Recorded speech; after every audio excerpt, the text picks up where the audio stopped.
The first question says, well, Explain 4 characteristics that make Simon a successful entrepreneur. so what are the characteristics of an entrepreneur? One, risk taking. That's the characteristic.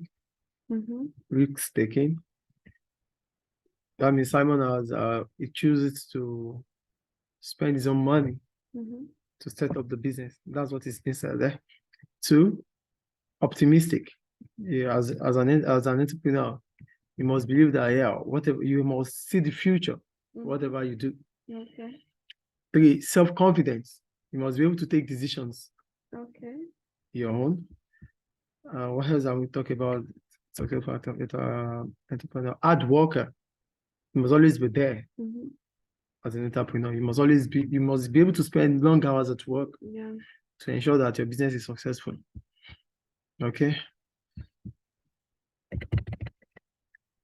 We'll go to B. Explain the 3 main methods of production FJ could use to produce his products in the factory.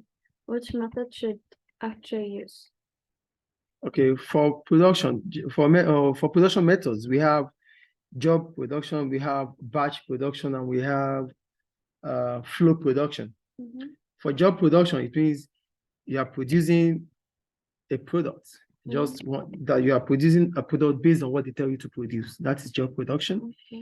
For batch production, that means you are producing certain products, and as soon as you're done with that product, you try to produce another product different from the first product. That is batch production.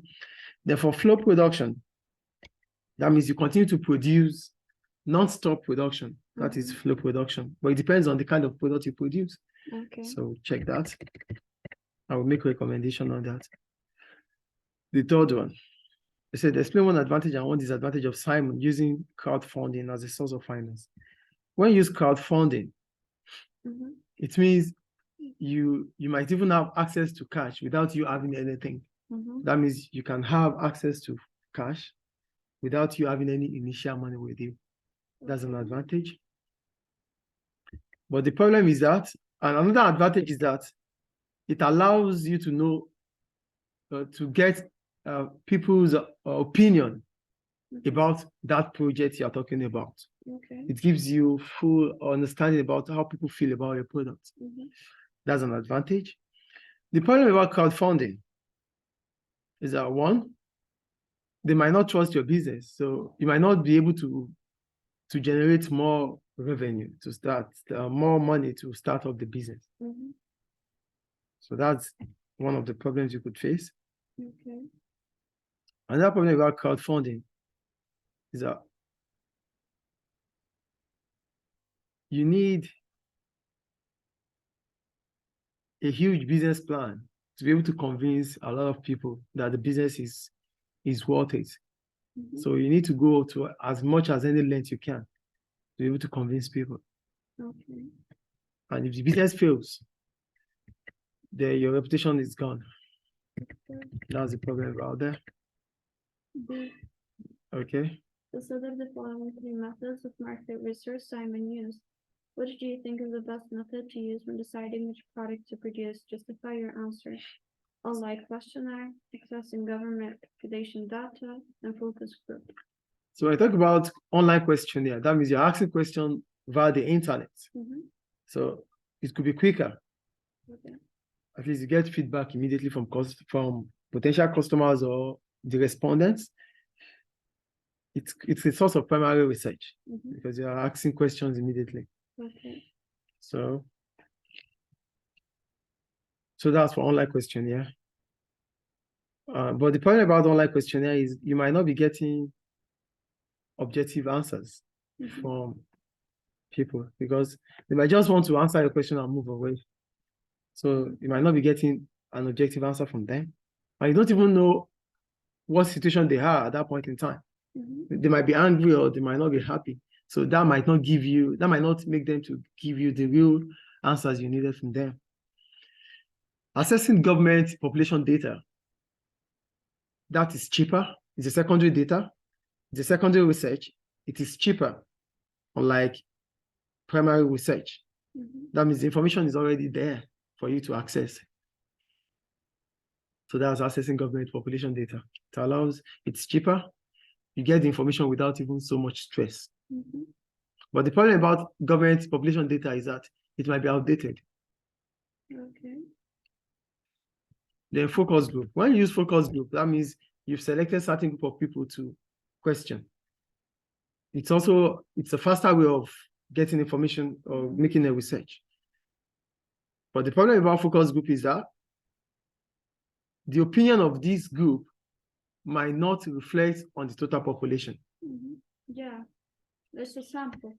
Yeah, it's a sample, so it might not reflect on the population. Yeah.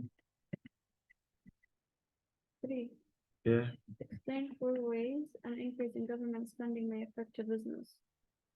If government increases its spending, one, it reduces cost of production. Mhm. It reduces cost. This means we're talking about subsidies. Mhm. So it reduces cost of production. Okay. So which means businesses might be able to, reduce their cost Mhm. and be able to produce more. Okay.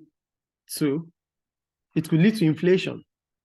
Why? Because when prices falls, customers will have so much money to spend. Mhm. And because the demand in the economy increases, government spending leads to reduction leads to reduction in the cost of production, which means businesses will be able to sell at a lower rate. That increases the purchasing power of customers. Okay. And demand in the economy will rise, Mhm. which means it could lead to inflation. Because when the demand is more than the supply, then there's going to be price increase, inflation. That's the second problem there.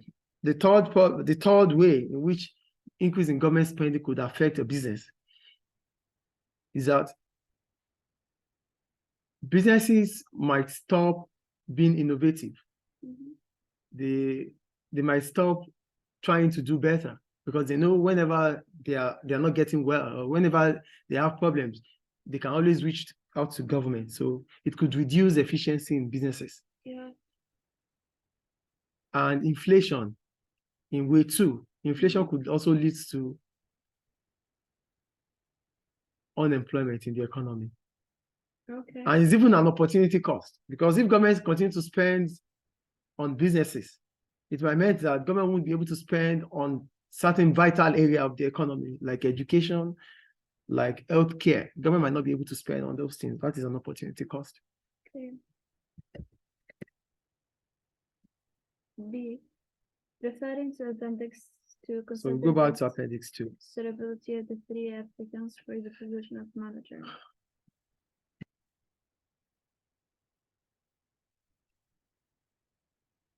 So Appendix 2.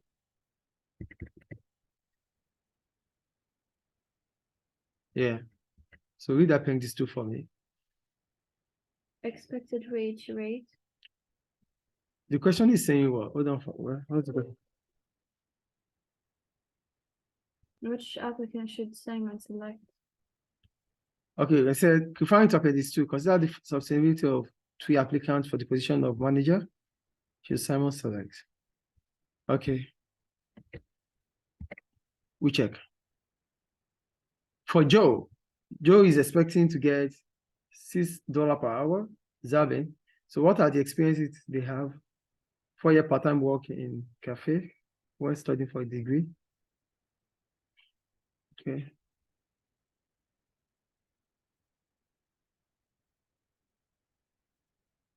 All right. So let's take Joe first. Joe's wage rate is less. Mhm. His legs among the 3. The experience Joe has, he has 4 years part-time work in a cafe when studying for a degree. Okay. 3 A-level degree, A-levels and degree. Long hours of work with few holidays. For Joe, the wage rate is less, but he doesn't have the same experience as the 3 applicants. Mhm. He has a degree in hygiene, required if working with food and drinks. I think it's There it's what? Germans there. I like $10 per hour in his No, we need to For- talk about the three of them. Yeah. First, we talk about the expenses. For Joe, it means less expenses for Simon, Mhm. based on the fact that Joe has the lowest pay request. Then the experience he has less experience, which might not be good for the business. The qualification, he has the qualification, yeah, which is good for the business. He has the qualification, especially he works in hygiene. He has certificate in hygiene, which is also something that a fruit drink market stores will need. Mhm. And he has the ability to work. He wants to work longer hours, even with few holidays, which is good for the business. Okay, that's for Joe. For Zabin, he wants $15 per hour, which might be so expensive for Simon. But he has 15 years as an assistant manager. He has never been a manager. Mhm. Joe has never been a manager, which is not good. We need a manager. Simon needs a manager there. So we need to talk about the advantages Joe has, the advantages Sabin has, the advantages Jim has. Then we compare. So concluding now, let's see. For Jim, he has 6 years working experience as a manager in a restaurant. He has 5 IGCs, but doesn't have a degree.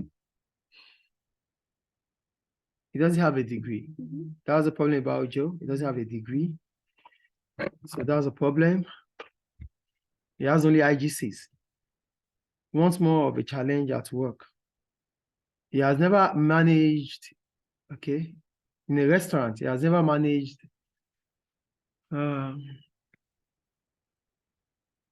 no qualifications. That's another problem.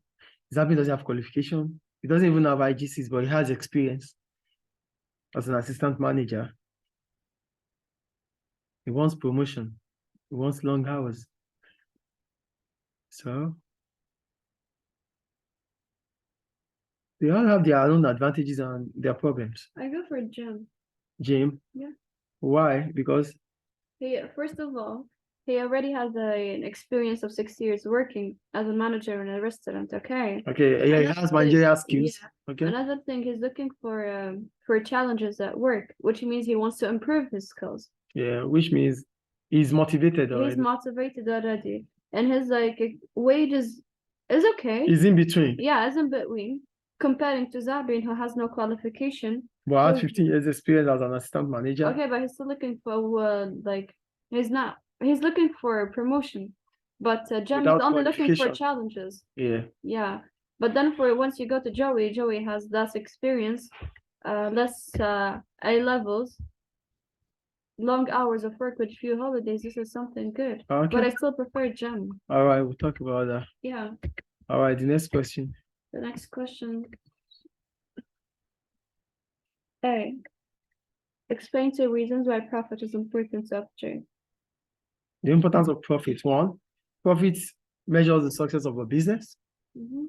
Profit is important because it's a way to measure the success of a business, number 1. 2, profit would also means that the business can continue to be in operations. Okay. You can only, without profit, you might not be able to survive. Mhm. So continuity in the business, you need profit. Profit also helps the business, like the retained profit, Okay. that allows your business to expand. Mhm. Go for B.